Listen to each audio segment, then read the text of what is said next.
네, 인사드리겠습니다. 안녕하십니까. 네, 반갑습니다. 또, 2기에 처음 오시는 분도 계실 수 있어서 간단하게 번호는 제가 메모 드리겠습니다. 복규 팀장이고요. 네, 그래서 이제 카톡, 전화나 카톡, 그 다음에 그 12월의 영광에 가면 강사 게시판이 있습니다. 거기에 글을 남겨주셔도 되고, 편하신 대로 해주시면 되고, 카톡을 보내시고, 제가 그 당일에 못 보내는 경우도 있습니다. 근데 분명 요 일이 지워져 있을 겁니다. 근데 익십은 아니고요. 제가 이제 깜빡 잊은 거니까, 혹시 그 다음날 또 그 카톡이 그게 안 되면은 한 번 더 연락 주십시오. 그래서, 까먹었네요. 이렇게 연락 주시면은 제가 답변을 드리도록 하겠습니다.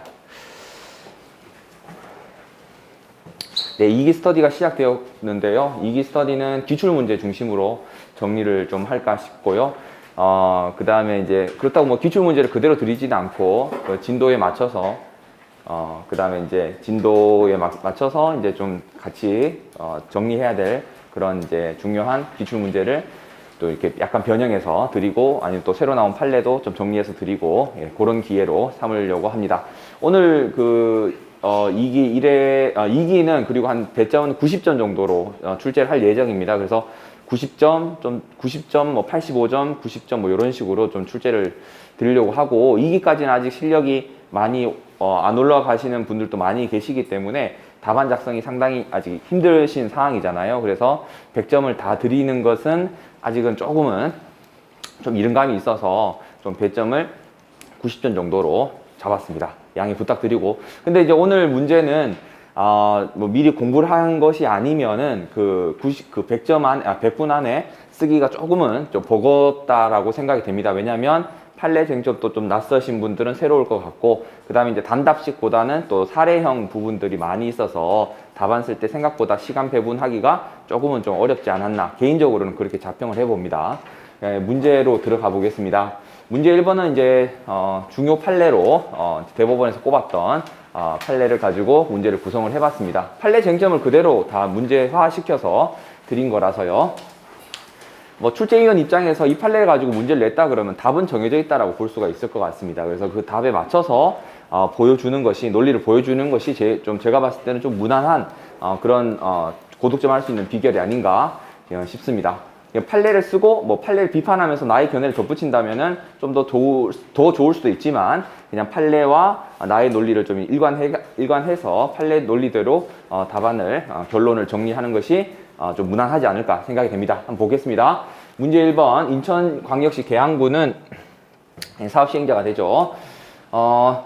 땡땡동에 엑스토지 위에 공용주차장을 설치하려는 공용주차장 설치 사업을 이제 하려고 합니다. 이제 사업 시행자가 된 것이고, 그래서 공용주차장 사업이 되는 것이죠.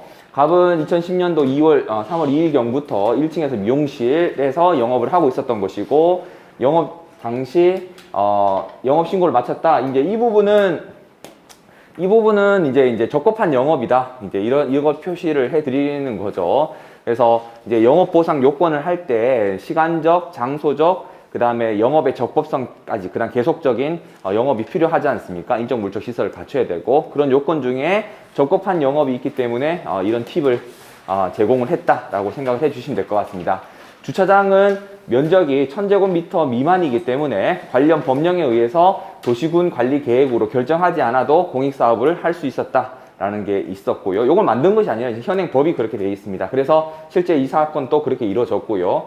인천광역시 계양구는 이 사건 주차장을 이걸 설치하지 않고 사업 인정도 받을 필요가 없었죠. 그래서 도시군 관리 계획이 아니라 사업 인정 없이 그냥 사업을 진행했던 겁니다. 실제 이 사건 같은 경우에는 면적이 또 적었고, 토지 소유자 협의해야 될 사람들이 많지 않았고, 다행히 그분들과 다 일괄 협의가 됐기 때문에 계양구는 특별하게 도시군 관리 계획으로 할 필요도 없었던 것이죠. 협의가 다 됐으니까요. 그 부분이 이제 두 번째 단례학으로 나옵니다. 계양구는 2020년 1월 18일에 사업을 시행하기 위해서 엑스토지와 지상물 건물 소유자인 을과 협의계약을 체결을 실제로 했고, 등기를 마쳤죠. 그리고 이제 거기에서 영업을 하는 갑은 임대차 계약이 종료되었고, 갑은 보상금도 못 받는데 내가 왜 비워줘야 되냐, 지금 이렇게 버티는 상황이었기 때문에 소유권을 취득한 인천광역시 계양구는 건물인도 소송을 제기를 하게 되었습니다. 이후 건물 인도를 명하는 판결이 확정되어서 21년 2월 14일 목적물이 인도가 되었고요. 그 다음에 주차장 신축 공사가 완료가 되었죠. 그러면은 이제 갑 입장에서 생각을 해보면 나는 피해받고 쫓겨났는데 돈 한 푼도 못 받았다, 이렇게 되는 거죠. 예, 그렇기 때문에 갑이 이제 시비를 걸어서 법적 분쟁이 발생해서 이런 판례가 나오게 된 것입니다. 자, 물음 1번. 이 사건 사업이 토지보상법상 공익사업에 해당하는지 설명하시오. 실제 이 판례에서는 이제 이 인천광역시 계양구가 공익사업이 없었고, 그 다음에 이런 사업이 아니었기 때문에 이 공익사업에 해당하지 않는다. 따라서 영업보상이나 이런 걸 할 수 없다. 이제 이렇게 주장을 했었는데, 그거는 네 생각이고, 라고 하면서 대법원은 공익사업에 해당한다라고 일단 결론을 냈습니다. 일단 결론부터 체크를 하죠. 그리고 판례 문제는 결론부터 체크하는 게 좀 수월합니다. 그래서 정리를 하면, 공익사업에 해당한다. 판례 논리를 말씀드리면요. 공익사업에 해당한다. 따라서 영업보상 대상이 된다. 안 했기 때문에 어떻게 됩니까? 안 했기 때문에 너는 불법행위다. 불법행위의 손해배상액은 영업보상 상당액이다. 이렇게 들어가는 거거든요. 오케이? 이해되셨죠? 그러니까 논리적으로 이렇게 이해를 하고 그냥 바라보시는 게 수월합니다. 접근할 때, 문제 접근할 때는 판례 결론을 알면 좀 이제 풀이하는데 좀 이제 자신감이 생길 수 있으니까요. 결론부터 다시 정리를 하면 공익사업에 해당한다. 따라서 영업보상 대상이 된다. 사전보상 원칙을 위배해서 보상 안 해주고 쫓아냈기 때문에 보상 대상, 불법행위 된다. 보상액은, 손해배상액은 손실보상액이다. 이렇게 결론이 나는 거죠. 이해되셨죠? 그렇게 됩니다. 그러면 논리를 좀 보강해 보겠습니다. 물음 1번부터 공익사업에 해당하느냐? 이게 여기 되나요? 근데 저는 이 판례를, 좀 이따 이제 판례를 보겠지만, 뭔가 대단한 논리가 나올 줄 알았는데, 그러지는 않았습니다. 대법원의 논리는 토지보상법 그 공익사업에 열거되어 있는 4조에 보면 공익사업 유형이 나와 있는데 주차장은 3호에 해당한다. 그렇기 때문에 공익사업에 해당한다. 이렇게 들어가 있습니다. 심플하죠. 그래서 주어진 자료에서 이걸 드렸습니다. 예, 4조 3호. 그래서 여기서 보시면은 주차장이 나와 있죠. 여기 공원 쭉 해서 시장, 공공용 시설 뭐 이렇게 되니까 당연히 여기에 해당해서 주차장 설치하는 거는 여기에 해당하는 공익사업이다. 뭐 이렇게 포석을 했습니다. 그리고 이제 출제위원 이제 그 팁을 보면 저기 이제 코멘트 같은 걸 보면은 주어진 조문은 좀 활용을 해줬으면 좋겠다라는 팁이 가끔 있습니다. 그래서 실제 여러분들이 2차 시험장 가셨을 때 주어진 여기 자료 주어진 조문은 좀 이렇게 약간 눈으로 한번 보고 이걸 내가 어디에 쓰겠다라는 걸 좀 캐치를 하는 연습을 지금부터 하시면 좋을 것 같고, 실제 시험에서도 조문은 좀 잘 활용을 해달라, 예, 이런 말씀을 드립니다. 자, 예시 답안을 보겠습니다.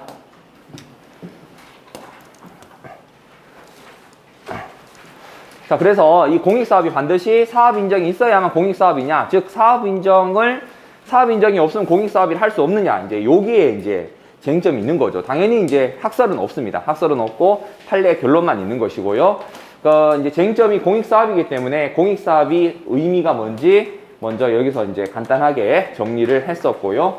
그 다음에 실제 대법원에서 토지보상법상 공익사업 보았고 사업인정 고시가 없거나 도시계획 군 계획시설 사업으로 진행되지 않는다는 이유만으로 공익사업을 인정하는데 방해되지 않는다. 이렇게 또 정리를 하고 있습니다. 그래서 이 사건 사업 같은 경우에는 주어진 4조 3호에 해당하기 때문에 토지보상법 공익사업에 해당한다. 이렇게 정리를 해서 물음 1번은 처리를 했고요. 문제 2번으로 가면, 자, 문제 2번. 물음 2번은 약간 좀 이론과 포섭하는 그런 문제가 될 것 같습니다. 갑의 영업이 영업손실 보상이 대상이 되는지 여부 및 평가 방법에 대해 설명하시오. 약간 약술형에 가까운 그런 문제인데요. 영업보상 대상이 되느냐라고 하면은 영업보상은 중요한 A급으로 생각을 할 수 있고 관련 판례가 많이 쌓여져 있습니다. 그리고 한 번쯤은 사례로 물어볼 수 있는 관련 쟁점들이 있기 때문에 뭐 판례 특강할 때 한번 따로 정리할 기회는 갖도록 하고, 영업보상에서 정리를 일단 해야 될 부분은 조문 위주로 정리를 해야 되겠죠. 45조는 요건이 나와 있습니다. 45조를 그냥 줄로 그냥 외우시는 분들도 있고, 아니면 실무 서브 같은 데 보면은, 김상황 평가단 지금 코로나 걸렸는데, 그분 서브 같은 데 보면은, 뭐, 시간적인 요건, 뭐, 이런 장소적인 요건, 그 다음에 뭐, 적법한 계속적 요건, 이런 시덥잖은 얘기를 하고 있는데, 이렇게 쓰셔도 되고, 시행규칙 45조 있는 내용을 그대로 쓰셔도 됩니다. 그대로 쓰셔도 되고, 상관이 없습니다. 그래서 인적 물적 시설을 갖춰야 된다. 사업 인정 고시일 등부터 정리를 한번 해볼까요? 시간적인 거는 뭡니까? 사업 인정 등이죠. 여기서 등은 뭡니까? 보상계획 공고일을 말합니다. 맞죠? 요거 잘 정리를 해두죠. 기본적인 거는 잘 체크를 하셔야 됩니다. 사업 인정 고시일 등. 이거는 사업 인정 고시일 등, 이게 법정 용어예요. 법정 용어입니다. 사업 인정 고시일 등은 시행규칙에서 사업 인정 고시일 등이라 하면 사업 인정 고시일과 보상 계획 중에 빠른 날짜를 말합니다. 아시겠죠? 이런 게 또 뭐 하나 있습니까? 몇 가지가 있지만은 요거랑 같이 한번 생각해 볼 부분이 무허가 건축물 등, 무허 건축물 또 토지보상법 시행규칙에 따로 정리를 하고 있습니다. 어떻게 정리하고 있습니까? 허가 신고 또 용도 변경 없는 거를 무허가 건물로 한다 이렇게 돼 있죠. 맞죠? 그래서 같이 시행규칙에 나와 있는 정의는 따로 체크를 할 필요가 있다. 그 다음에 이제 인적 물적 시설 갖춰야 된다. 그 다음에 장소가 적법해야 된다. 그 다음에 적법한 허가해야 된다. 적법한 허가인데 그 영업이 허가를 받아야 되냐, 뭐 신고냐, 뭐 자유업이냐 이렇게 나눴을 때 허가나 신고가 필요하면 허가나 신고를 득해야 된다 이렇게 나와 있는 거죠. 그래서 이런 것들 요건을 잘 정리를 해두시면 좋을 것 같고, 이 요건을 45조에 맞춰서 갑의 영업을 포섭해 보면 시간적인 요건에서 좀 물음표를 제기하시는 분들이 있습니다. 평가사님 사업인정 고시일이 없기 때문에 이 요건은 충족할 수가 없어서 갑은 영업보상 대상이 안 되는 거 아닌가 이렇게 물어보시는 분들이 많은데, 판례도 그냥 이 부분에 대해서 엄격한 포섭은 없이 일단 영업보상 대상이 된다 이렇게 얘기는 하긴 했고, 그냥 상식으로만 보면 이게 사업인정 고시가 없었다 그래서 이거 시간적인 요건을 안 갖췄다 이렇게 포섭해보면 약간 좀 상식에는 안 맞는 그런 일 같아요. 결국은 이거는 뭡니까? 이 시간적인 요건이라는 거는 공익사업으로 어떻게 보면 보상 투기를 방지하는 기준이잖아요. 그러니까 그 사업인정 고시일 전에 하면은 공익사업 하는 줄 모르고 들어온 선량한 시민이네 보상해주자 이게 관점이니까, 따라서 이 갑 입장에서도 사업인정 고시일 이전부터 한 거는 뭐 분명한 사실이기 때문에 당연히 이 시간적인 요건은 갖췄다라고 보는 것이 약간 그냥 상식적인 측면에서 포섭은 할 수 있을 것 같습니다. 뭐 미용실이기 때문에 뭐 고데기 같은 거 있을 것이고요. 인적 물적 시설이 있을 거고, 장소도 적법한 상가였고, 그 다음에 이제 신고도 득했다라고 나와 있기 때문에 이런 요건은 갖췄다 이렇게 될 것 같습니다. 그래서 앞에서 영업보상 대상이 된다 45조로 포섭할 수가 있고요. 기본적인 내용 46조 47조 한번 정리를 해보겠습니다. 46조는 폐업보상이고 47조는 휴업보상에 대한 내용입니다. 이 내용들은 실무에서 많이 공부를 하실 거기 때문에 잘 아실 텐데, 법규에서 한번 정리해 볼 부분은 폐업보상의 요건이 46조에 나와 있습니다. 그래서 뭐 배허염 또는 특허염 이렇게 두 문자를 따서 정리를 하십니다. 맞죠? 예, 그래서 감사합니다. 요건. 예. 그 다음에 이제 폐업보상, 휴업보상, 평가 방법들은 따로 또 정리를 하실 것 같고요. 법규에서는 또 중요한 판례 중에 하나가 휴업과 폐업의 구별 기준이 뭐냐, 이게 있습니다. 이거 뭐죠? 시군구로 이전 가능성 이렇게 정리하시면 되겠죠. 다른 시군구로 이전 가능성, 그렇게 이전 가능성이죠. 그래서 이전 가능성이 기준이 되고 이전 가능성을 판단할 때 참고해야 될 몇 가지 기준들이 또 있습니다. 이제 그런 것들 판례할 때 같이 좀 보시면 될 것 같고요. 예, 요게 이제 기본적으로 영업보상에서 한번 좀 체크해 볼 부분들이 되겠습니다.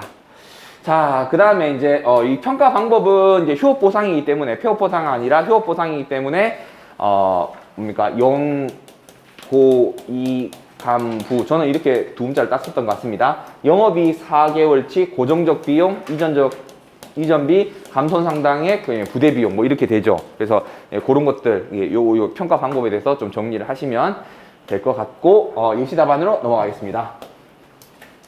자, 그래서 영업보상 의 성격 근거. 여기서 하나 또 체크해 볼 부분은 영업이라 하면 경제활동, 영업에 대해서도 한번 의 정리를 해봤고, 영업손실, 대법원 판례에서 말하는 의의가 있습니다. 요거 하나 또 체크를 해보시면 될 것 같고, 교수님 교재에 보면은 요거는 재산권 보장 중에 일실손실에 해당한다라고 표현하는 게 있습니다. 그래서 이거는 영업보상의 성격으로 볼 수도 있겠죠. 그래서 일실 손실이다. 자, 그 다음에 생활보상 성격, 뭐 간접 보상의 성격도 가진다. 이런 교수님 의견도 있고요. 그 다음에 이제 시행규칙 45조, 46조, 47조 등이 이제 근거가 되겠죠. 45조에 비춰보면은 이런 요건이 나오고 시간적, 장소적, 인적, 물적, 시설, 계속적 요건 있고 갑은 포섭하면은 대상이 된다. 이렇게 포섭을 할 수가 있겠습니다. 그 다음에 이제 시간적 요건을 가지고 좀 이제 궁금해 하실 수 있는데 아까 전에 제가 말씀드린 것 같고 영업보상 내용은 연고 이간부 이렇게 되는데 그래서 이제 요걸 좀 풀어서 간략하게 기술했습니다. 연고 이간부를 보상한다라는 게 내용이고요.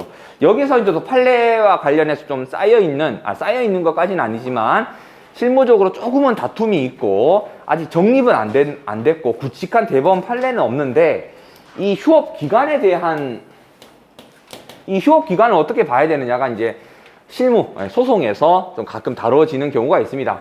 근데 대법원 판례 중에 휴업 기간을 4개월 어떻게 되어 있습니까? 4개월 이내로 이렇게 되어 있잖아요. 맞습니까? 네, 이렇게 되어 있기 때문에 이 4개월 그러니까 지금은 4개월이고 이게 이제 용산 참사 좀 기억 못 하시는 분도 있는데 옛날 용산 참사 전에는 3월이었어요. 3개월의 영업 이익을 줬는데 그 사건이 일어나고 이제 보상을 좀 더 해줘야 되는데 이런 목소리가 있어서 4개월로 늘어났습니다.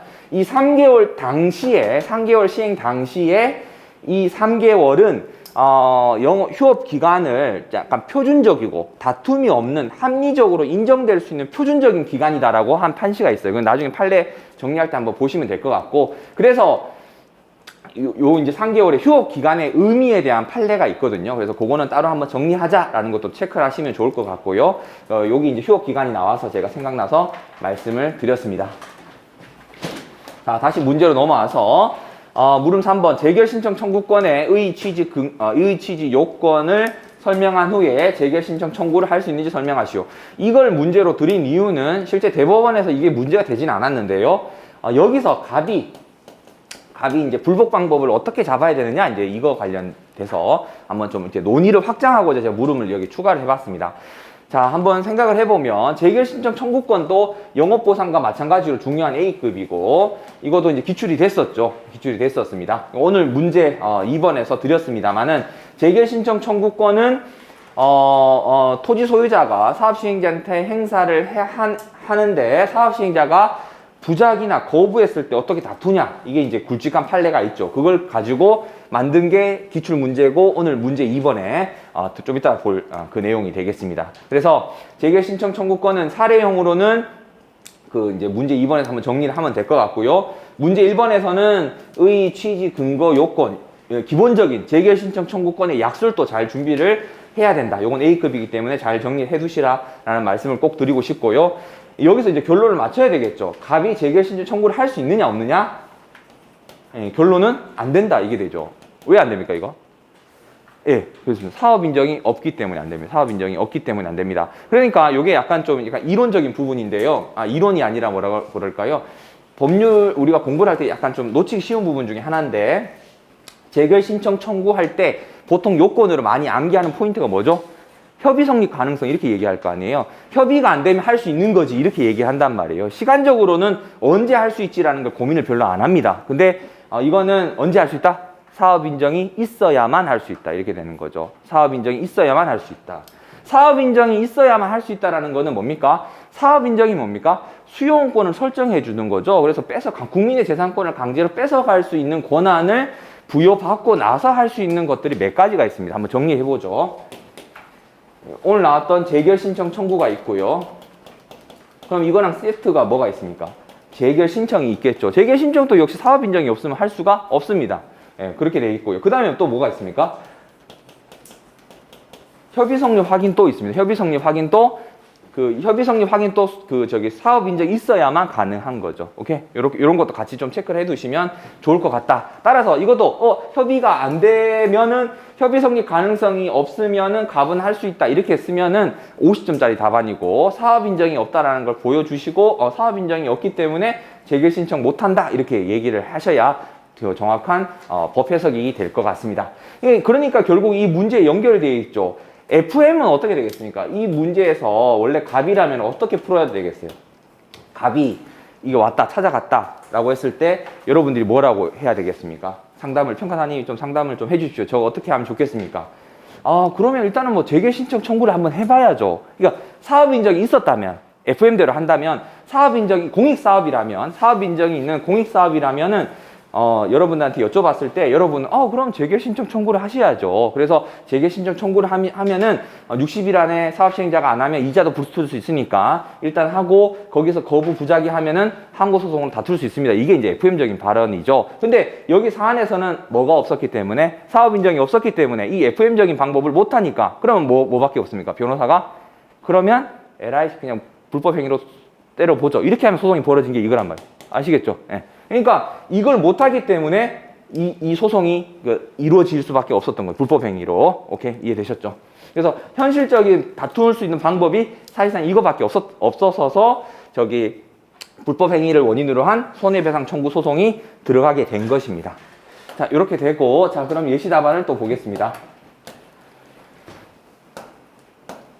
그 다음에 2기에서 또 관련해서 말씀드리고 있는데, 지금 또, 1기 10주차에 비해서는 많은 분들이 앉아 계십니다. 근데 2기가 또 이제 후반부로 가면은 또 중간에 탈모가 오듯이 또 빠져일 거라고 생각을 합니다.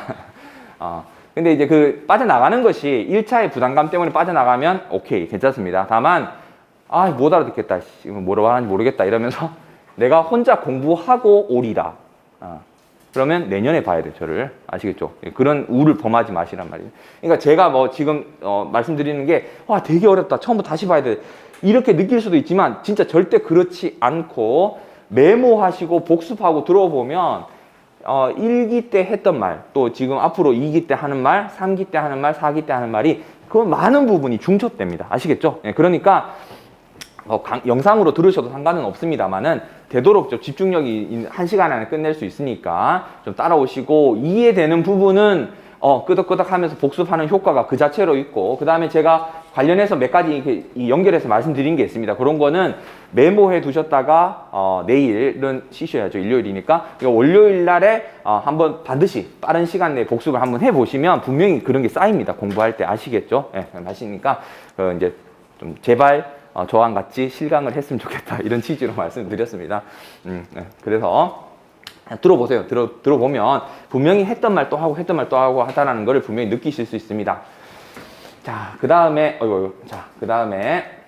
여기 재결 신청 청구 문제 예시 답안 넣으면 재결 신청 청구라는 것은 사업 인정 고시 후 여기 들어가죠. 고시 후에 협의 불성립할 때 할 수 있는 거고 30조 이거랑 세트로 정리해야 될 게 뭡니까? 재결 신청이죠. 재결 신청. 그러면 어떻게 됩니까? 토지 소유자, 사업 시행자, 그 다음에 토수위가 있다 라고 하면 이렇게 가는 게 30조 재결 신청 청구고 이렇게 가는 게 28조 재결 신청이죠. 맞습니까? 그래서 이걸 잘 비교해서 정리하라고 말씀을 드렸고 이렇게도 할 수가 있어야 될 것 같은데 못하게 해놨죠. 못하게 해놔고 있습니다. 왜냐하면 이렇게 하는 것은 수용 재결을 자기가 토지 소유자가 시기를 정할 수 있는 그런 부작용이 있어서 사업 시행자 입장에서는 굉장히 부담이죠. 사업을 끌어가는 거. 지금처럼 PF 완전 막혔죠. 지금 금리 때문에. 그래서 지금 사업 시행자는 어떤 입장이겠습니까?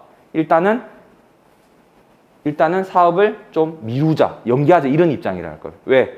은행장들이 안 만나준다. 그리고 만나준다 해도 금리, 야, 너 대출이자 30% 오케이? 이러면 어떻게 장난해? 이렇게 될 수밖에 없지 않습니까? 그러니까 사업을 못 한단 말이에요. 그러니까 사업을 좀 여유 있게 가져가고 또 어떨 때는 급하게 하고 이런 것들이 사업 시행자가 사업을 함에 있어서 어떤 기준을 가지고 설정해야 되는데 토지 소유자가 재개 신청 넣어버리면 그런 기준이 있습니까? 없습니까? 없어버리죠. 왜?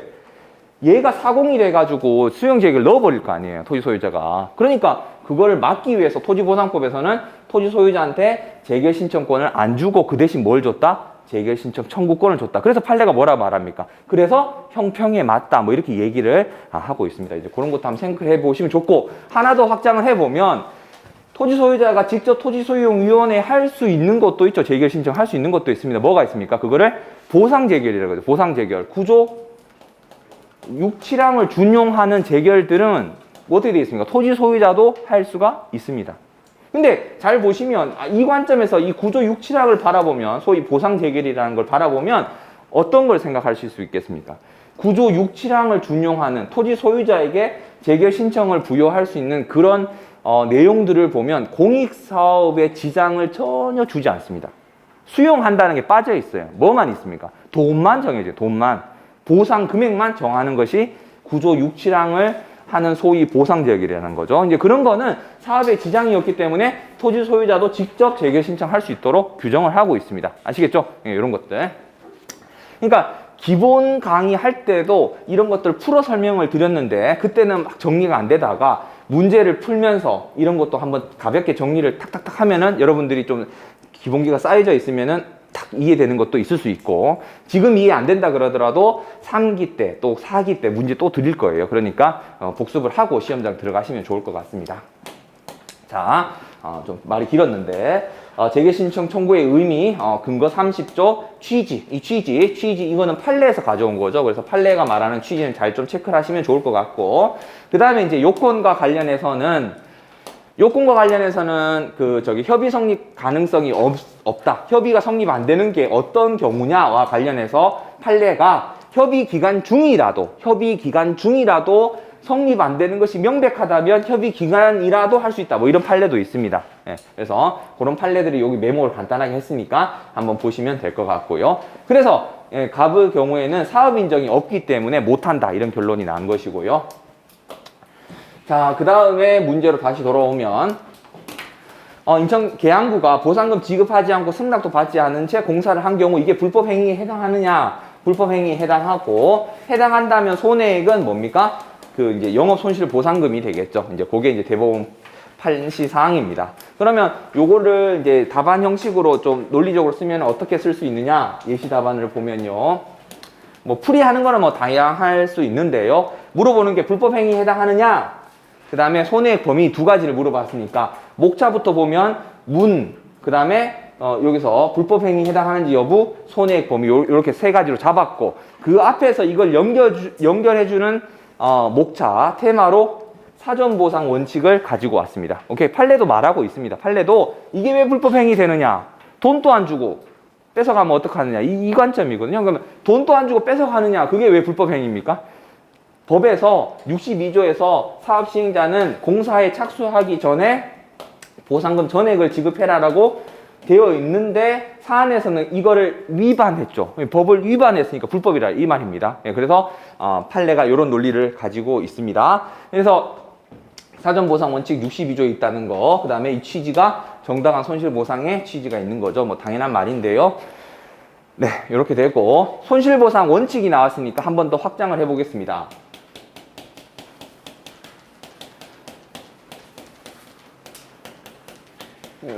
이건 두음자로 따죠. 4사 현계관에서 저는 두음자를 이렇게 땄었는데 61, 2, 3, 4, 5, 6 이 뒤에 나온 게 7조죠. 이게 가격 시점이잖아요. 7조 가격 시점. 그 다음에 개발이익 배제 67조에 들어가 있고, 그 다음에 1조부터 사업 시행자 보상, 그 다음에 사전 보상 원칙, 현금 보상, 개인별 일괄 사업 시행이익 상계금지 원칙, 이렇게 해서 좀 두음자를 정리할 필요가 있고, 지금 이게 정리가 안 되신다 하더라도 일단은 뭐 체크하고 손실보상 원칙이라는 게 있습니다. 그래서 61조부터 한번 좀 법전이 있으시면 한번 보시고, 없으시면 탭으로 저기 국가법령정보센터 가셔서 한번 확인하시면 좋을 것 같고, 1월 중에 법전이 나옵니다. 나와가지고 그거 가지고 제가 한번 특강을 할 예정입니다. 그래서 법전으로 지금 법전 한번 보겠다 하면은 그때 한번 저랑 같이 한번 법전 정리할 시간이 있으니까 참고하시면 좋을 것 같고요. 여기서 하나 또 체크해 볼 부분은 약술령으로는 여기 현금보상과 관련해서 정리할 부분이 뭐가 있습니까? 여기서 이제 채권보상이 나오고요. 그 다음 뭐 있습니까? 대토보상이 나옵니다. 그래서 요것도 같이 연결해서 체크를 해보시면 좋을 것 같고, 그 다음에 이제 뭐 이런 것들은 크게 중요하지 않아요. 이런 것들은 개인별 보상, 일괄 보상 이런 것들은 뭐 크게 비중이 없고요. 그 다음에 이제 정리할 부분이 요게 약술령, 현금보상, 약술령. 그 다음에 사업이익 상계금지 원칙은 판례 하나. 이게 무슨 판례죠? 자녀지 가치하락 판례. 자녀지 가치하락 판례. 어떤 내용입니까? 이거는 사업시행이익 상계금지 원칙. 자녀지 가치하락 할 때 당해 공익사업으로 이익이 증가됐으니까 그거 빼고 자녀지 가치하락 금액 줄게. 이 주장이 받아들여진다? 안 받아진다? 이거는 안 된다. 왜 안 됩니까? 사업시행이익 상계금지 원칙 때문에 그렇다는 거죠. 오케이? 그렇게 처음 보는 눈빛을 하면 제가 다시 한번 설명드려요. 자, 이런 거잖아요. 제가 예를 많이 드는 건데, 자, 여기 보면 이제 장방형 소로 요렇게 되죠. 요렇게 되는데, 공익 사업을 해서 요렇게 됐다. 요렇게 돼가지고, 요게 요렇게 남았죠. 요렇게 남았는데, 여기 남았는데, 뭐, 우연찮게 뭐, 요렇게 사업을 하면서 요렇게 도로를 작은 걸 하나 냈다는 거죠. 그러면은, 어떻게 됩니까? 이게 삼각형. 원래는 맹지인데, 예를 들어서 뭐, 도로를 좀 내줬다 이거죠. 뭐, 이제 세로를 하나 내줬다 이렇게 되는 거예요. 그러면은 그 사업시행 상계금지 원칙은 뭡니까? 자연지 가치 하락해주세요. 자연지 가치 하락하는 이유는 원래 장방형 소로에 좋은 땅인데 네가 공익사업해서 삼각형의 맹지가 됐다. 그러니까 안 좋은 땅이 됐으니까 가치 하락해달라 이거잖아요. 그런데 거기에 대해 사업시행 이제 뭐라고 얘기합니까? 아니야, 나는 너를 위해서 또는 우리 사업할 때 너 옆에 토지에 세로를 개설할 거야. 그거 이익이 있다. 나도 너 땅 좋아지는 거 아니냐. 이제 이러면서 얘기를 하는 거죠. 그러니까 이걸 고려 안 하면은 자연지 가치 하락이 100원인데 나도 너 이 사업하면 나도 사업 시행자인 내가 이 사업하면서 너한테 한 10원 정도는 이익을 주니까 100원이 아니고 90원만 내가 손실보상 해줄게 이런 거잖아요. 이런 주장이 받아들이지 않는다라는 거죠. 왜 안 됩니까? 이게 사업시행 이익 상계금지 원칙. 이 10원을 상계하지 말라는 거예요. 이 이익을. 오케이? 이해되셨죠? 네, 이렇게 됩니다. 그래서 이렇게 되고, 그렇기 때문에 이거 원칙 위반해서 불법행위에 해당한다. 사항과 관련된 판례가 직접적으로 있고요. 이 사건에서 이제 불법행위에 해당하고, 손해배상의 범위는 그냥 기계적으로 손실보상액, 영업손실보상액 이렇게 정리하시면 되는데, 여기서 하나 또 약간 좀 이제 깊이 있게 들어가면은 요 차액설 하나 좀 체크를 해보시면 좋을 거예요. 차액설. 손해배상액을 산정할 때 기준이 되는 학설이 차액설이 됩니다. 차액설. 네, 대법원도 그렇게 생각을 하고 있고, 그거를 이제 이론적으로 풀면 이렇게 됩니다. 재산상의 손해는 위법한 가해 행위로 인하여 발생한 재산상의 불이익 또는 또 다른 건 뭡니까? 없었더라면 상태와 가해진 상태의 차액 이렇게 되는 거죠. 이걸 쉽게 얘기하면 이런 거죠. 제가 있는데 뭐 A라는 사람이 와서 때렸습니다. 그래서 제가 이게 팔이 이렇게 부러졌죠. 그래서 깁스를 하고 다녔습니다. 그러면 이게 재산 상태 차익이 뭡니까? 불법 행위가 있는 상태, 없는 상태. 차액 뭡니까? 팔 부러진 거? 수리비 아니죠. 사람이니까. 병원 치료비. 병원 치료비가 차액설에 따라서 손해배상액이 되는 거죠. 맞습니까? 요런 논리 똑같은 겁니다. 그러니까 여기서는 불법 행위가 있었다면 그 전 상태, 현 상태와 불법행위 가해진 상태를 비교하면 결국 영업 손실을 안 받았잖아요. 그 차이가 차익이 되는 거고, 그 부분을 불법행위를 원인으로 손해배상 해주는 그 금액이 되는 거고요. 그래서 여기서 차액설이라는 개념 하나 체크를 하시고, 그 다음에 대법원에 보시면 뭐 위자료는 인정 안 했다 이것도 있는데, 요것도 하나 좀 같이 그냥 밑줄만 하나 꺼두시면 좋지 않을까 싶습니다. 이렇게 하면 문제 1번이 다 정리가 될 것 같습니다. 문제 2번 넘어갈게요. 그래서 이제 사전보상 또 여기 조문을 드렸고요. 문제 2번 들어가겠습니다. 문제 2번은 기출 문제를 약간 바꾼 건데 한번 보겠습니다. 국토부 장관은 13년 11월 18일 사업시행자를 A공사로 사업시행지를 여기로 사업기간을 이때로 해서 사업인정 고시했고 연장했다.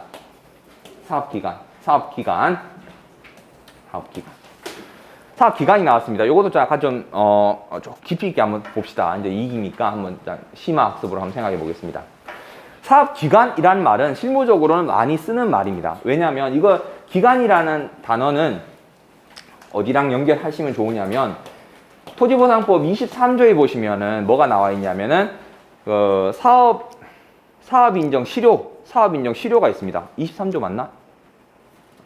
1년 안에 재결 신청을 하지 않으면 사업 인정은 실효된다. 요 규정이 있습니다. 맞습니까? 23조 맞는지 한번 확인해 주시고 맞대요. 그래서 23조에 보시면은 사업 인정을 받고 그날로부터 1년 안에 재결 신청 안 하면 실효된다라는 규정이 있습니다. 그런데 개별법에서는 이게 1년이라고 이렇게 23조 1년인데 개별법에서는 예컨대 뭐 국토계획법 또는 도정법, 도시 및 주거환경정비법, 다른 뭐 등등등의 법률에는 이거를 1년 안으로 하지 않고 어떻게 되어 있습니까?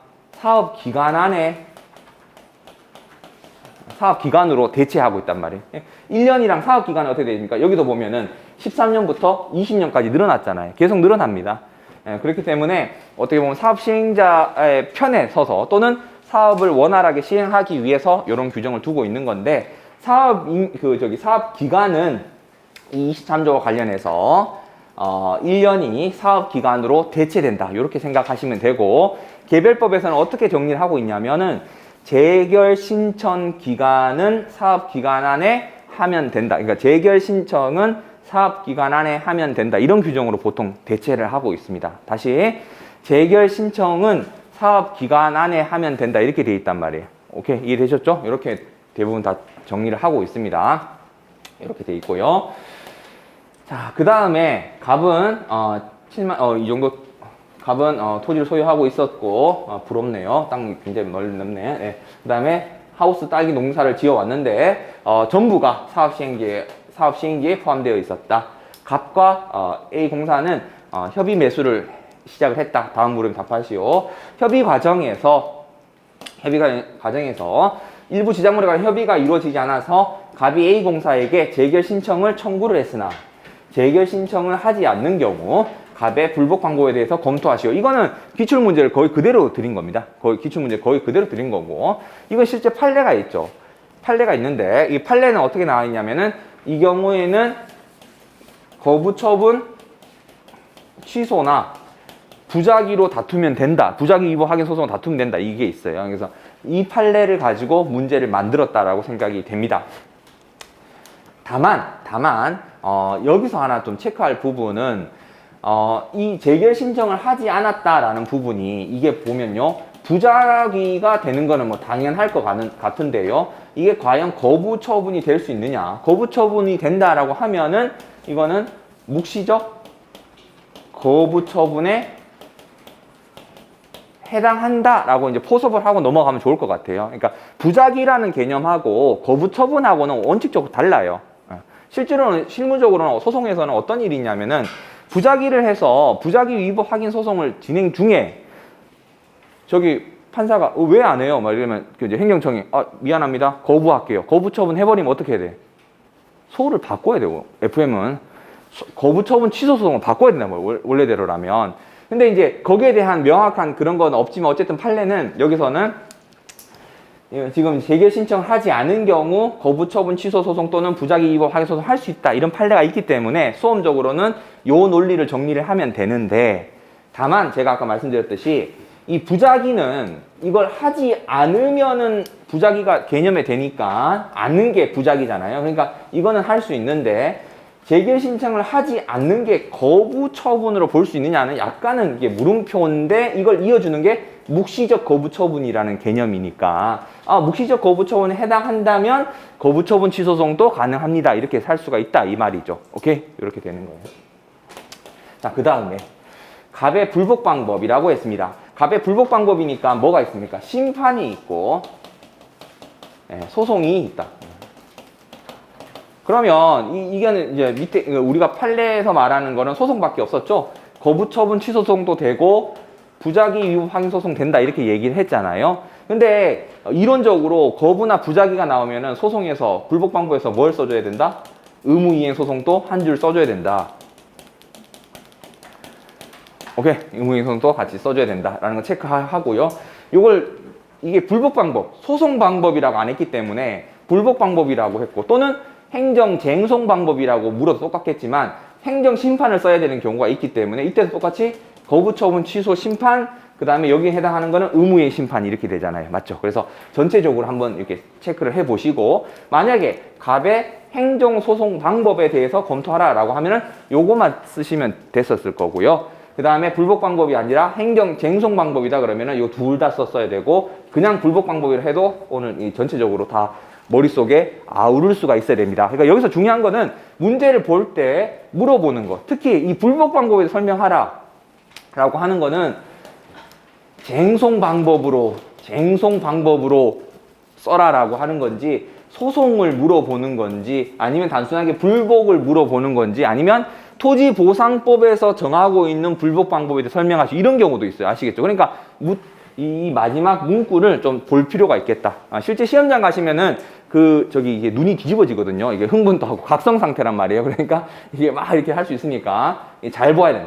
불복 방법을 묻는 건지, 소송을 묻는 건지, 쟁송을 묻는 건지, 토지보상법에서 정하고 있는 것을 묻는 건지 정확하게 보고 분류를 하시면 되겠다. 자, 그 다음에 예시 답안 넘어가면요.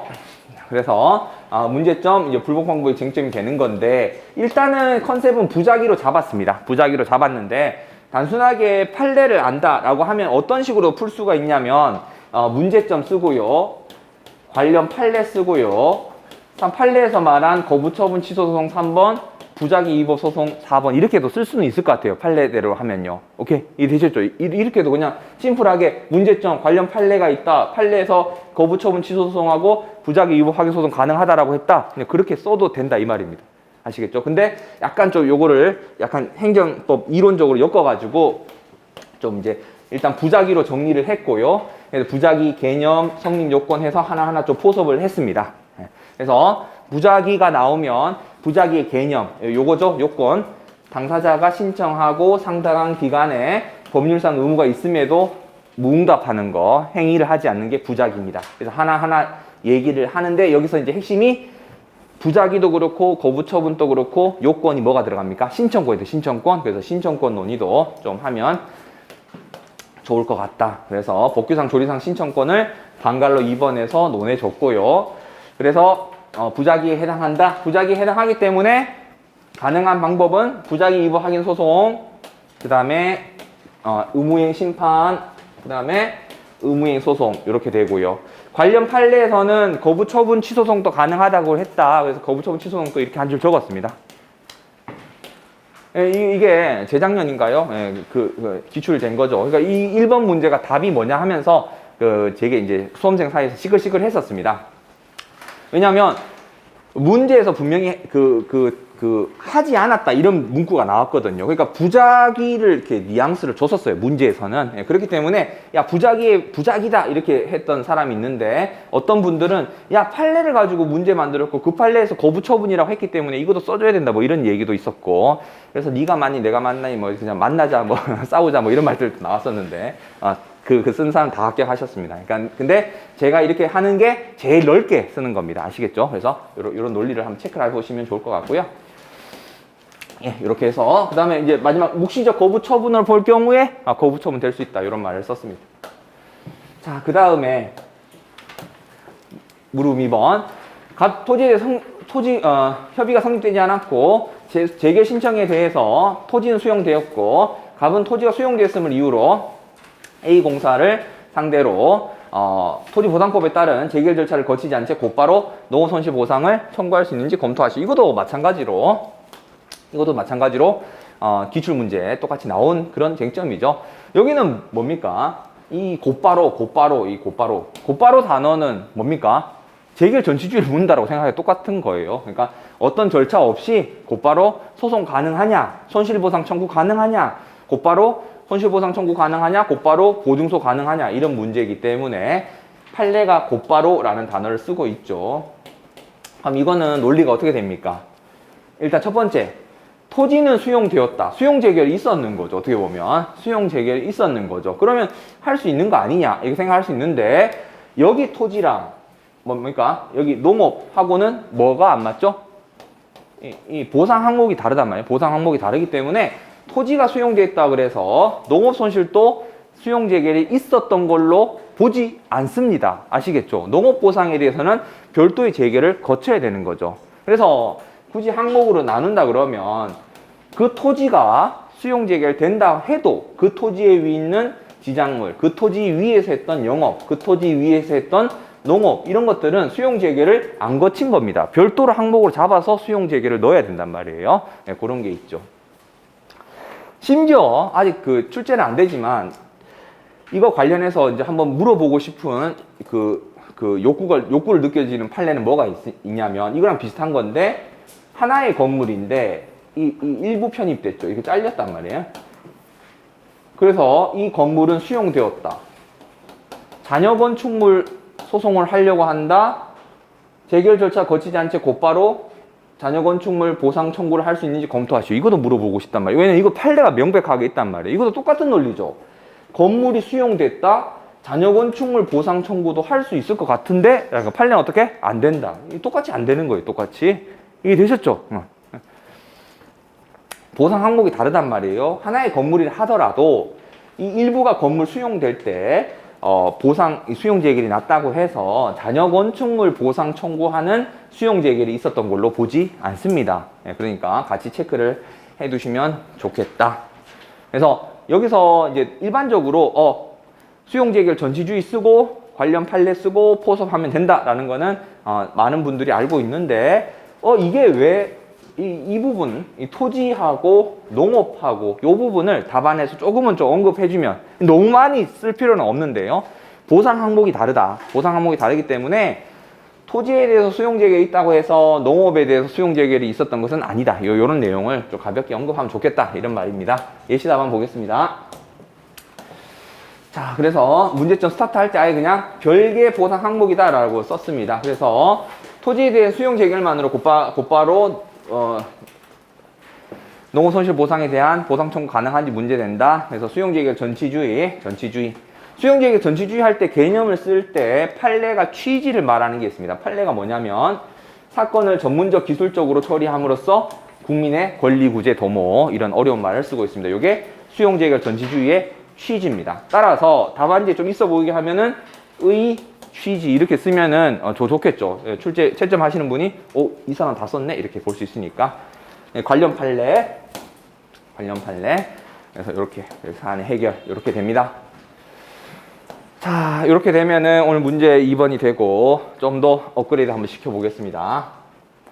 다시 문제로 넘어오면 요 문제와 관련해서 요거는 제가 저기 10년 안에 나올 거라고 찍는 문제인데 한번 보겠습니다. 같은 판례인데요. 같은 판례에서 나온 건데 한번 생각을 이렇게 한번 해보겠습니다. 여기서는 그냥 불복 방법을 물었습니다. 근데 실제 판례는 뭐냐?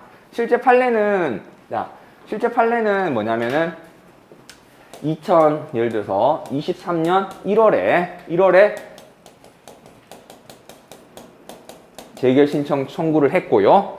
그 다음에 그게 거부를 했고요. 거부 처분 취소 소송을 했습니다. 오케이?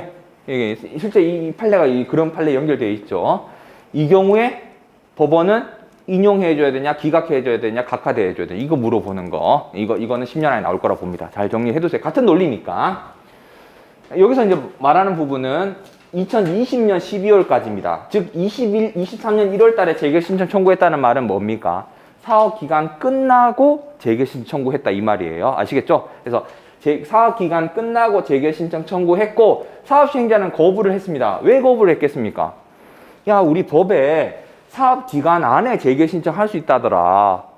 나 지금 이거 날짜 지났다. 못해. 거부 이렇게 됐단 말이야. 그러니까 그건 네 사정이지 하면서 소송을 했단 말이에요. 이때는 법원은 어떻게 판단해야 되느냐 이게 물어보는 거예요. 결론부터 말하면 어떻게 된다? 기각이란 말이에요.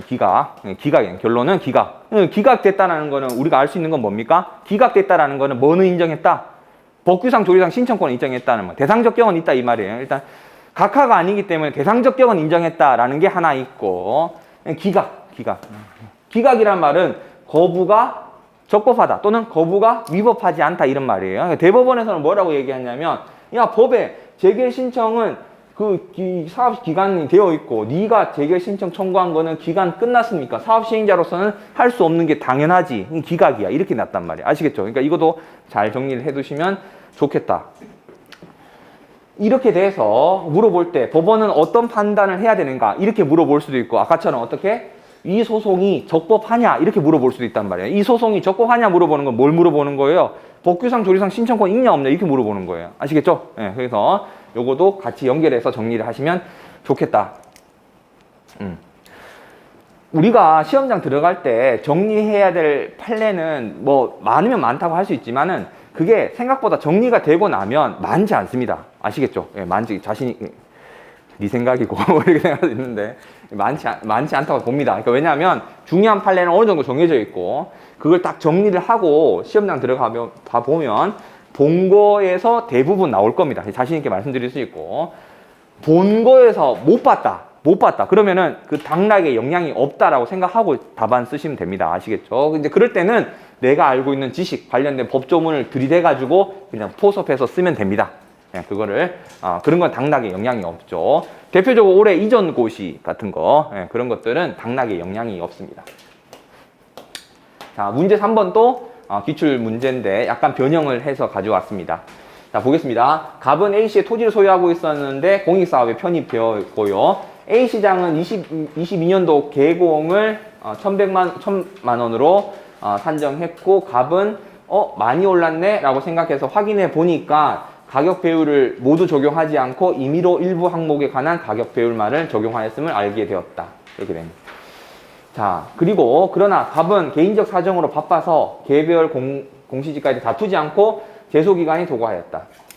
우리 시험에서 제소기간이 도과되었다 이런 말이 나오면 뭘 생각해야 돼? 기계적으로 하자승계를 생각해야 돼. 곧바로라는 단어가 나온 재결 신청, 수용 재결 전치주의를 생각하고 제소기간이 도과하였다라고 하면 대표적으로 하자승계를 물어보는 게 아닌가 이렇게 생각해야 되는 거예요. 자, 이렇게 되고 이후 갑의 토지 수용 재결이 있었다. 갑이 소송을 제기했고 거기서 개공 결정의 위법을 주장하는 경우 갑의 주장은 인용될 수 있는가 이렇게 물어봤습니다. 원래대로라면 판례가 뭡니까? 표공의 위법을 보증소유자 주장할 수 있느냐 이게 판례죠. 그래서 당연히 그거는 판례가 가능하다라는 판례가 있어요. 유명한 판례고 그걸 물어보는데 기출문제에서는 개공을 물어봤단 말이에요. 개공을. 그래서 좋게 말하면은 판례를 변형했다 이렇게 볼 수 있는데 개공과 보증소 사이의 하자승계는 판례가 없는 걸로 알고 있어요. 아시겠죠? 그러니까 이거는 맞는 것 같긴 한데 어쨌든 기출이 됐기 때문에 그냥 한번 기출 공부한 차원에서 제가 가지고 왔었고요. 자, 그럼 일단은 보증소에서 표공 또는 그러니까 표공의 위법을 주장할 수 있다라는 게 판례죠. 하자승계. 그러니까 하자승계를 물어보는 겁니다. 그래서 하자승계를 가지고 그냥 논의를 풀어보면 됩니다. 하자승계는 A급이고 하자승계 쟁점이 나오면 써야 될 멘트들이 정해져 있습니다. 그래서 그걸 잘 쓰면 되는 거고 이게 쟁점이 하자승계다라는 걸 찾으면 어렵지 않게 접근하실 수 있는 문제인데 여기서 이제 기출 문제에서는 함정을 두 가지를 팠다고 생각을 해요. 뭐가 있냐면은 자 보겠습니다. 자, 하자승계를 가지고 한번 생각을 해볼게요. 하자승계 기본적인 거 한번 생각을 해보면 하자승계는 일단은 요건이 있죠. 요건. 하자승계는 요건. 그 다음에 범위 이렇게 되죠. 그래서 전통적 하자승계론, 구속력론 이런 게 있고 요건은 선행행위 요건과 후행행위 요건이 있습니다. 맞죠? 그래서 선행행위, 후행행위 전부 다 처분이어야 되고 얘는 취소 사유 위법이 있어야 되고 얘는 적법해야 되고 얘는 제소기간 도과돼야 되겠죠. 오케이. 요 다 아시죠? 이제 머릿속에 정리되실 겁니다. 그래서 제소기간 도과되고 선행행위 요건, 후행행위 요건 이렇게 나눠집니다. 자, 이걸 여기서 대입해 보면 요건, 범위, 그 다음에 포섭해서 하면 되는 그런 문제고 하자승계는 되는 게 있고 안 되는 게 있죠. 되는 게 뭐 있습니까? 오늘 나왔던 표공하고 그 다음에 보증소 그 다음에 개공하고 과세처분. 안 되는 게 뭐가 있습니까? 사업 인정하고 수용 재결 안 되죠. 맞습니까? 대표적으로 이런 것들을 결론은 체크를 하고 있어야 돼요. 그 다음에 이제 되는 것 중에 좀 덜 중요하긴 합니다만은 개통실비라는 그 대집행 절차 사이에서의 하자승계는 인정하고 다만 안 되는 거는 이 계고하고 앞에 철거 명령하고 는 안 된다. 이게 이제 판례가 있는 거죠. 그래서 이제 이런 판례 결론은 일단 정리부터 하고 바라봐야 됩니다. 자, 그 다음에 여기 하자승계 기본적인 내용이고, 여기 들어왔을 때, 다시 여기서 이제 논의로 들어가 보면, 자, 요 부분이요. 개공인데, 개공에서 요 부분, 토지가격기준표 가격배율을 모두 적용하지 않고 임의로 일부 항목에 관한 가격배율만을 적용한 경우 개공은 위법하다라는 게 뭐가다? 판례. 이거는 이렇게 되면 위법하다. 취소 사유다. 그래서 이제 여기에 이제 들어가는 요건 포섭이 되는 거죠. 그러면 이게 왜 위법하냐? 연결되는 게 뭡니까? 토가비의 법적 성질이란 말이에요. 토가비의 법적 성질이 뭐다? 법규성이 있단 말이에요. 법규성이 있기 때문에 준수해야 되는데 이거 일부러 빼고 놓고 하면 어떻게 되는 거예요? 법규를 위반한 거니까 위법한 게 되는 거예요. 아시겠습니까? 요게 이제 하나 정리해야 될 부분인데, 즉 토가비의 법적 성질, 그 다음에 이 경우는 위법하다는 판례, 요거 하나 있단 말이에요. 근데 기출문제는 어떻게 나왔냐면 그 유명한 판례가 있죠. 기출 몇 번 됐던 거. 토가비 배율을 적용하지 않고 요까지만 보면 어떻게 돼? 위법하죠. 위법한데 어떻게 나왔어요? 판례가? 판례 중에 저기 간평사님 의견 듣고, 검증 의견 듣고, 그 다음에 부동산 공시위원회 심의 거치고 가격 균형을 위해서 다르게 적용한 거는 뭐다? 위법하다고 볼 수 없다. 이 판례가 있죠. 그 판례 사실관계를 여기 넣었단 말이에요. 아시겠습니까? 기출 문제에서는 그렇게 넣었단 말이에요.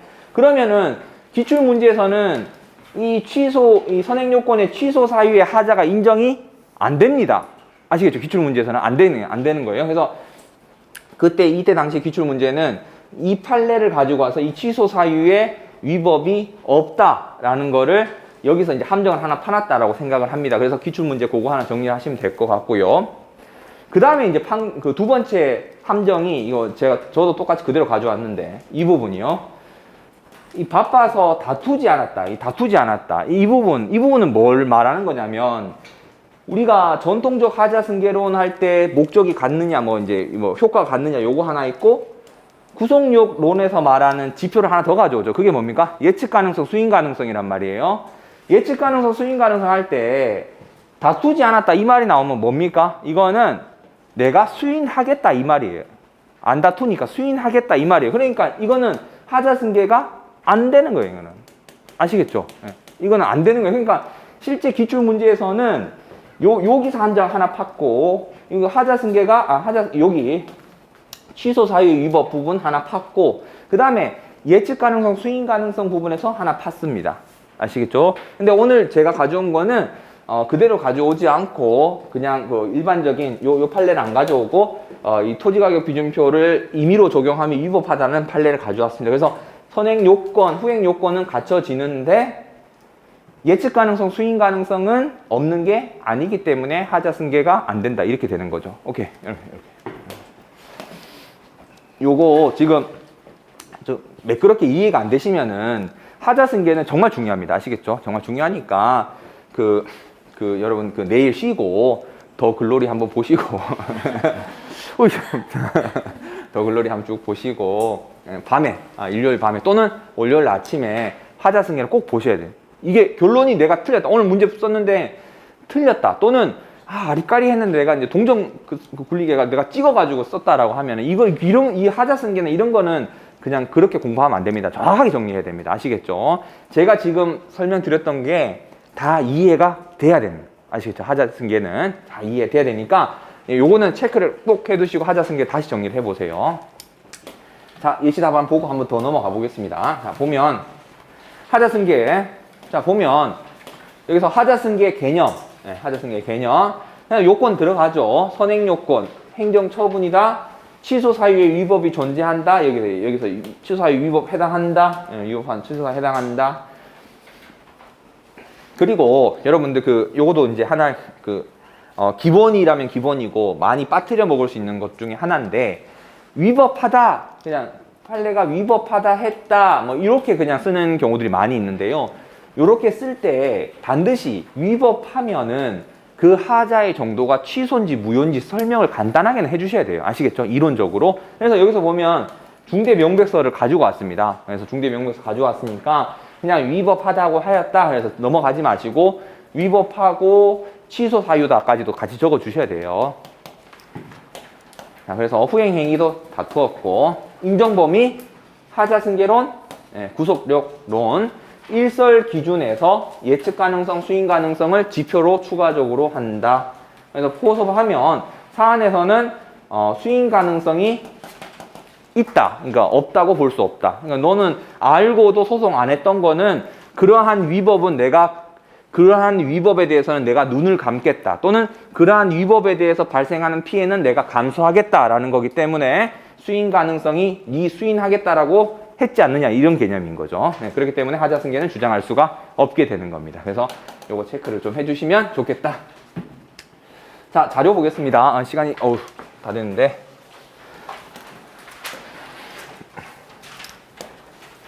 자, 보겠습니다. 공익사업의 의미, 사전보상 원칙이 위반이 불법행위 구성하는지 1번 문제죠.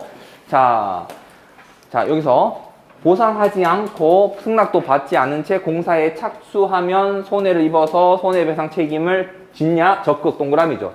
적극 진다. 그래서 여기서 손해배상의 범위는 아까 뭐라고 했었죠? 손실보상, 영어 손실보상 이렇게 되는 거죠. 이렇게 되고, 자, 여기 보시면은 여기서 보시면은 판결 요지 쭉 한번 보겠습니다.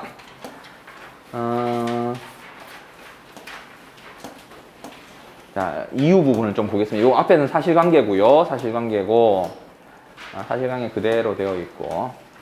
첫 번째, 상고 이유 1점. 그러니까 법원에서 그 대법원의 쟁점을 잡은 첫 번째 쟁점이 뭡니까? 이 사건 사업이 공익사업에 해당하느냐?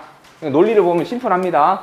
토지보상법에서는 이렇게 얘기하고 있고, 사안에서는 4조 3조내 4조 3호에 해당하는 공용주차장인의 공익사업 해당한다. 이렇게 보는 거예요, 그냥. 두 번째, 상고이유 두 번째 쟁점. 손실보상 의무, 영업손실보상 의무 부담하느냐, 손해배상 책임 부담하느냐. 영업손실 한번 보자. 77조에 따라서 쭉 했는데, 원고들의 영업은 손실보상이 된다. 이렇게 결론이 났죠, 일단. 요거 하나 보면 될 것 같고요. 자, 그 다음에 손해배상 책임은 여기서 보면 근거로 낸 게 62조란 말이에요. 사전보상 원칙이 있는데 너 안 지켰으니까 불법이야. 이렇게 되고. 자, 그 다음에 불법이야. 그 다음에 그 범위는 이제 6조에 영업보상 산정 방법 이렇게 주장하고 있고요. 영업보상 주장하고 있는 거죠. 자, 그 다음에 여기서 보면은 여기도 한번 볼까요? 사전보상 원칙 위반해서 공사해버리면 손해는 원칙적인 것은 손실보상금이다. 손실보상금이다. 라는 판례가 있습니다. 그래서 이렇게 보시면 되고요. 그리고 여기 밑에 단락은 6쪽의 마지막 밑에 단락은 위자료도 고등법원에서 인정을 했는데 대법원에서 인정을 안 했습니다. 예, 그것도 하나 체크를 하시면 되겠습니다. 이런 것까지 내면은 변태라고 생각을 하는데 어쨌든 체크는 하실 필요가 있겠다. 이렇게 결론 내면 될 것 같습니다. 자, 그 다음에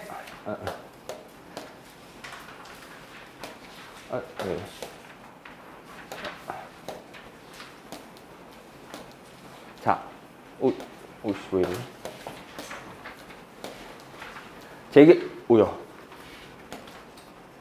당황스럽네. 재결 신청 청구 거부, 부작위 불복 방법 요 판례를 가지고 냈습니다. 그래서 오케이. 재결 절차를 거치지 않은 채 곧바로 사업 시행자 상대로 보상을 청구할 수 있는지 여부 소곡은 X 안 된다는 거죠. 자, 그 다음에 여기서 보면은 아까 제가 말씀드렸던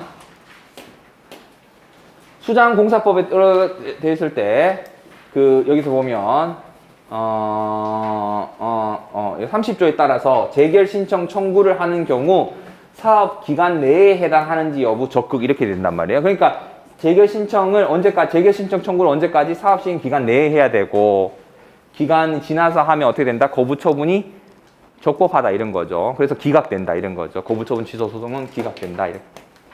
네, 그거 쭉 보시면 될 것 같습니다. 그래서 그 판례 잘 정리해 두시고 실제 기출문제 13회 보면 이런 문제가 나왔습니다. 기출문제 13회 때가 이 계공의 하자 승계가 굉장히 주목을 받았던 시기였는데요. 각 시장은 개공을 을에게 개별 통지하였으나 제소기간이 경과하도록 이를 다투지 않았다. 후속 행정행위를 발령받은 후에 개공의 위법성을 이유로 후속 행정행위를 다투고자 하는 경우 이미 다툴 수 있다고 인정한 바 있는 이 판결과 대비하여 가능성 여부를 설명하시오. 이렇게도 물어봤단 말이에요. 기출문제 13에서. 이거 물어본 거는 뭡니까? 하자승계는 하자승계다. 이 쟁점이 하자승계다. 뭐 여러 가지 얘기하는데 대비해서 다툴 수 있다고 인정한 이 판례하고 이 사실관계를 비교해서 한번 포섭해봐라. 이 말이잖아요. 여기서 뭡니까? 안 다퉜죠, 이거. 안 다퉜단 말이에요, 이때는. 그러면 여기서는 인정한 근거는 뭡니까? 예측 가능성도 없었고 수인 가능성도 없었다 이 말이었죠. 그렇기 때문에 여기서는 가능성을 인정해줬고 그런데 다투지 않으면 예측도 하겠다, 수인도 하겠다 이런 말이니까 이거는 하자승계가 안 된다 이런 말인 거죠. 그래서 비교해서 설명해봐라 라는 게 기출문제 옛날에 나왔었습니다. 그래서 이 연장선상에서 오늘 문제를 드린 거고 최근에 기출문제도 그렇게 출제가 된 거라고 생각이 됩니다. 자, 최천 팀장님 쟁점들 잘 정리해 주셨으니까 요거 한번 보시면 좋겠습니다. 예. 요거 최고 답안인데 최고 답안 또 글씨는 중요하지 않다. 죄송합니다. 이거 쓰신 분은 글씨는 그냥 잘 보입니다. 잘 들어오니까 하니까 글씨를 뭐 못 써도 뭐 이렇게 너무 걱정하지 마시고요. 제가 이거 몇 번 기본적인 거는 했던 말 또 하고 했던 말 또 하는데 한번 보겠습니다. 이분의 글씨를 한번 보시면은 글씨를 평하는 게 아니고요. 이 보세요. 이 띄었잖아요. 이만큼 띄었단 말이에요. 이만큼. 근데 채점을 해보면 이 끝까지 다 쓰시는 분이 있어요. 끝까지 다 쓰시는 분. 끝까지 다 쓰셔서 14쪽 이래 쓰시는 분하고 이렇게 띄어가지고 16쪽 이렇게 쓰면은 이미지가 뭐가 좋을 것 같아? 예를 들어 2권을 쓴다. 2권을 썼다. 양을 많이 썼다. 이런 느낌이 있으면은 당연히 이걸 줄여가지고 16쪽 다 채우는 게 좋을 것 같습니다. 배점을 생각을 해보시면 내가 끝까지 다 써야 될 것 같다라는 느낌으로 100분 내 100점을 다 못 쓴다면은 끝에를 좀 줄여서라도 100분 내 100점을 다 쓸 수 있도록 하는 연구가 좀 필요하다 이 말이에요. 지금쯤은 아시겠죠? 그래서 내가 지금 여러분들이 지금 스스로 100분 내에 100점을 다 쓸 수 있는지 없는지를 한번 생각해 보셨을 때 못 썼다.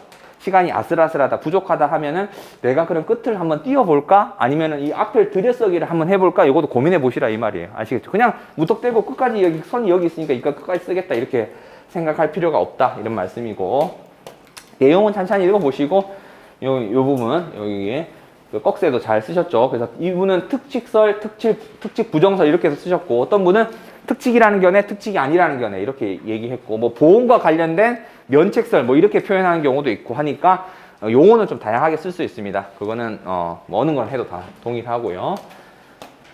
뭐 진짜 깔끔하게 잘 써주셨습니다. 잘 쓰셨고 사항과 관련된 판례도 다 정리를 다 해주셨고요. 예, 이렇게 하면 뭐 보시면 될 것 같습니다.